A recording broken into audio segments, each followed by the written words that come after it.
नमस्कार दोस्तों। तो दोस्तों देखिए, इस वाले सेट के अंदर जो है ऑडियो फट रही थी और मैंने इसके अंदर ब्लूटूथ कार्ड को चेंज करा था। तो यहाँ पर क्या हुआ कि आवाज़ जो है वो ज़्यादा फटने लग गई थी।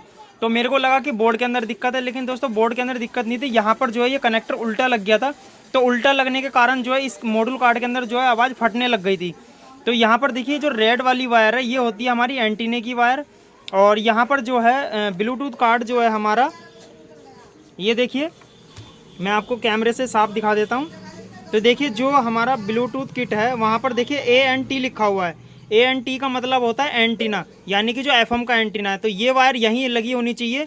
और ये जो 3 वायर है ये हमारी आउटपुट है। तो ये वायर जब तक सही नहीं लगी होगी, साउंड जो है हमारे ऑडियो के अंदर सही नहीं आएगा। तो दोस्तों वीडियो अगर अच्छी लगी हो इसे लाइक करना।